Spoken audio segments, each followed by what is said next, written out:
तो करबला की ज़मीन इंसान को ये दर्स देती है कि याद मौत इंसान को अल्लाह के करीब ले जाती है।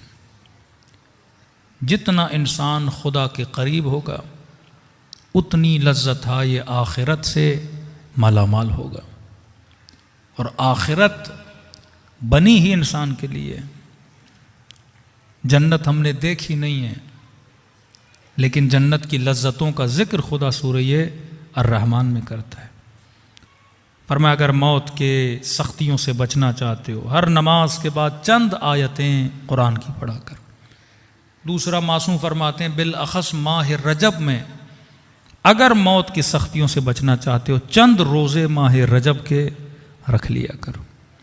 तीसरा फरमाते हैं अगर मौत की तकलीफ से बचना चाहते हो तो अपनी माँ से, अपने बाप से सिले रहम किया करो। किसी ने कहा मौलाना शर्म आती है माँ के हाथ को बोसा देते हुए, तो ये जुमला याद करो मासूम का। फरमाते जब गुनाह करते हुए शर्म नहीं आई, नेकियां करते हुए कैसी शर्म। मरने के बाद पछताओगे, इस माँ के जाने के बाद पछताओगे, इस बाप के जाने के बाद पछताओगे कि जब तक नेमतें थीं तुमने उस नेमत से कोई फ़ायदा नहीं लिया। रसूल जवान के सराने पे बैठे ना, सुनाया शायद, का तलकीन पढ़, लेकिन नहीं पढ़ रहा था। का कलमा पढ़, गोया ज़बानों पर किसी ने सी दिया इसकी ज़बान को कि एक जुमला इसकी ज़बान से नहीं निकल रहा। नबी ने उस कमरे में निगाह डाली खातून पे, का आपका क्या रिश्ता इस जवान से? कहने लगे या रसूल अल्लाह मैं इसकी माँ हूं। का बेटे से नाराज हो?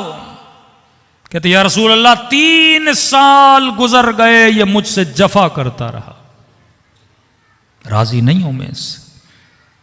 फरमाया मां ये वक्त नहीं है नाराजगी का, मैं नबी कह रहा हूं कलमा पढ़, नहीं पढ़ पा रहा क्योंकि तू मां है, इससे नाराज है। का अब राजी हो जा इससे ताकि ये कलमा पढ़ ले। मां ने कहा रसूल तेरी रजा के लिए, खुदा की रजा के लिए मैंने इससे रजामंदी जाहिर की। यहां कहना था उस जवान की ज़बान खुली और कहा अशहदु अल्ला इलाहा इल्लल्लाह। ये नेमतें घरों में हैं जिनसे हम फ़ायदा नहीं लेते। बंदा बहुत दूर की सोचता है, उम्रा कर लूँ, इमाम हुसैन की ज़ियारत कर लूँ।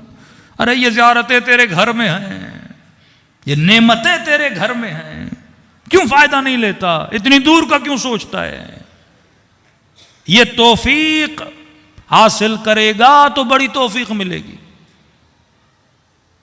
तमन्ना है कि इमाम ज़माना के हाथों को बोसा दूँ, तो पहले माँ के हाथ को तो बोसा दे, तेरे बाप के हाथ को तो बोसा दे, फिर उस शफीक बाप का हाथ तुझे नसीब होगा जिसकी तू तमन्ना कर।